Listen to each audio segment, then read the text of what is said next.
Hello everyone. आज के इस वीडियो में हम GraphQL schema and GraphQL types के बारे में पढ़ेंगे। हम शुरुआत करेंगे ग्राफक्यूएल टाइप से। तो जो भी डेटा हम ग्राफक्यूएल एपीआई में मेंशन करने वाले हैं उन डेटा की एक सर्टेन टाइप्स हमें मेंशन करनी पड़ती है। जैसे कि अगर हम होटल डेटा के लिए एपीआई बना रहे हैं तो मान लेते हैं हमारे पास एक होटल डेटा है, उसमें एक आईडी है, राइट। वो आईडी किस डेटा टाइप में रहेगी वो हमें मेंशन करना पड़ता है। तो मोस्ट ऑफ द टाइम्स वो जो आईडी होती है वो स्ट्रिंग फॉर्मेट में होती है, किसी किसी केस में वो एक नंबर फॉर्मेट में भी हो सकती है। तो वो नंबर फॉर्मेट में आईडी होगी या फिर स्ट्रिंग फॉर्मेट में वो आईडी होगी, वो हमें पहले से ही ग्राफक्यूएल एपीआई में डिफाइन करना पड़ता है। ओके, वैसे ही मान लेते हैं हमारे पास एक और डेटा है जैसे कि नेम। वो नेम डेटा किस टाइप का होगा, तो नेम एक स्ट्रिंग फॉर्मेट में होगा तो वहाँ पे हमें स्ट्रिंग मेंशन करना पड़ेगा। ओके, ये सब हम तब मेंशन करेंगे जब हम ग्राफक्यूएल स्कीमा लिखेंगे। ओके, तो ग्राफक्यूएल स्कीमा लिखने के लिए हमें सबसे पहले जानना ज़रूरी है ग्राफक्यूएल टाइप्स। तो ग्राफक्यूएल में कुछ प्री डिफाइंड डेटा टाइप्स हैं।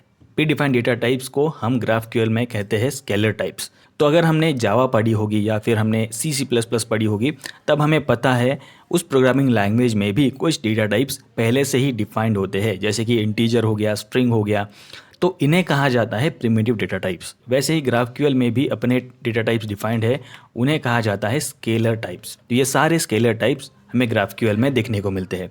तो हमें इंटीजर अवेलेबल है, हमारे पास फ्लोट अवेलेबल है, हम स्ट्रिंग मेंशन कर सकते हैं, बुलियन मेंशन कर सकते हैं, और आईडी ये कुछ नया है। तो आईडी जो होता है वो होता है यूनिक आइडेंटिफायर।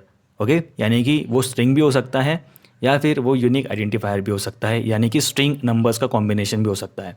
इंटीजर में हम नंबर्स मेंशन कर सकते हैं, फ्लोट में हम डेसिमल नंबर्स मेंशन कर सकते हैं, स्ट्रिंग में हमें एक टेक्स्ट मेंशन कर सकते हैं, और बुलियन में हम ट्रू और फॉल्स मेंशन कर सकते हैं, राइट। अब इन प्रिमिटिव डेटा टाइप्स को लेके या फिर इन स्केलर डेटा टाइप्स को लेके हम अपने अलग कस्टम स्कीमा बना सकते हैं। ओके, वो कैसे, यहाँ पे मैंने 3 अलग अलग एग्जाम्पल्स ले रखे हैं।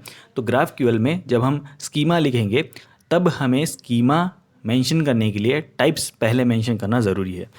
तो मान लेते हैं हम एक एपीआई बना रहे हैं जो कि ग्राफक्यूएल से कुछ डेटा फेच करके लाएगी। ओके, अब जो डेटा वो फेच करवा के लाएगी उस डेटा के डेटा टाइप्स हमें पहले मेंशन करने पड़ते हैं, और ये यहाँ पे हमने मेंशन कर दिए हैं।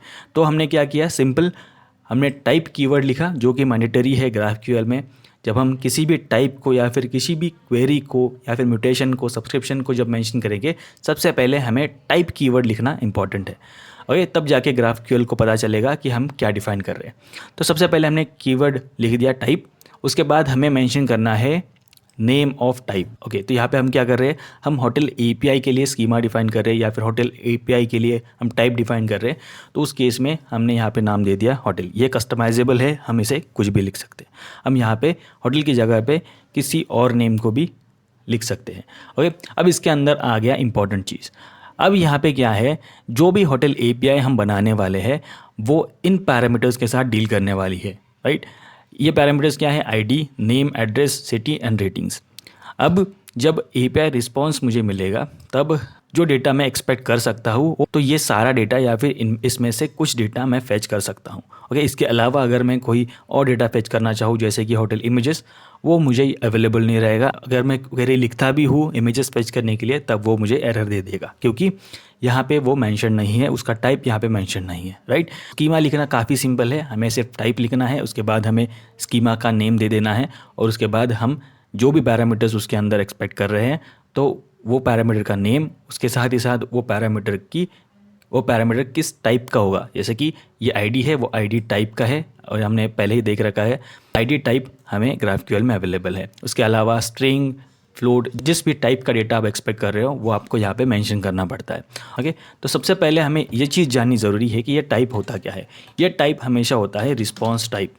ओके, एपीआई हमें जो भी रिस्पॉन्स भेजेगी वो रिस्पॉन्स हमें किस टाइप में मिलेगा या फिर वो रिस्पॉन्स हमें क्या डेटा प्रोवाइड करेगा, ये डिपेंड करता है इस पर्टिकुलर टाइप पे। जो भी हमने पैरामीटर्स यहाँ पे मेंशन किए हुए हैं वही पैरामीटर्स हमें एपीआई रिस्पॉन्स में अवेलेबल रहेंगे। उसके बाद आता है इनपुट। अब ये इनपुट क्या होता है, ये भी काफ़ी सिंपल है। तो जो भी मान लेते हैं हम एक एपीआई बना रहे हैं जो कि एक पर्टिकुलर होटल की इन्फॉर्मेशन फेच करवा के लाएगा, तब हम उसे कैसे लिखेंगे। जैसे कि मान लेते हैं होटल नाम की हमने एक क्वेरी बना दी। अब हमें मेंशन करना पड़ता है आईडी। ओके, आईडी क्यों मेंशन करना पड़ेगा? क्योंकि ये जो आईडी होता है उसी से बैकएंड सर्वर पे हम लॉजिक लिख सकते हैं। इसी आईडी को यूज़ करके हम किसी स्पेसिफिक होटल की इंफॉर्मेशन फेच कर सकते हैं, राइट? तो ये आईडी काफ़ी इंपॉर्टेंट है। अब ये आईडी जो है वो एक पैरामीटर की तरह काम करेगा इस पर्टिकुलर क्वेरी के लिए। वो पैरामीटर भी हमें GraphQL में एज ए इनपुट मेंशन करने ज़रूरी है।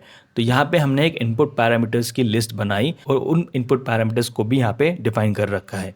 तो इस तरीके से GraphQL में सारे input parameters and response parameters हमें पहले से ही मेंशन करने पड़ते हैं।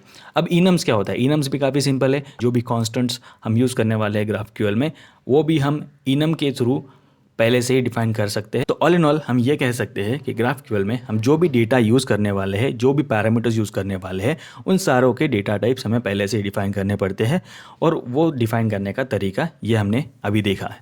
ओके, तो क्विकली हम अगर समराइज़ करें तो हमारे पास कुल मिला के हमारे पास 5 डिफरेंट प्रिमिटिव डेटा टाइप्स हम कह सकते हैं वो हमारे पास अवेलेबल है। ओके, उसके अलावा हम टाइप्स मेंशन कर सकते हैं। उसके अलावा हम इनपुट पैरामीटर्स के लिए भी टाइप मेंशन कर सकते हैं एंड हम कॉन्स्टेंट्स के लिए भी टाइप मेंशन कर सकते हैं। ओके, तो इस तरीके से कुल मिला के हमारे पास स्कीमा एंड टाइप्स अवेलेबल है GraphQL में।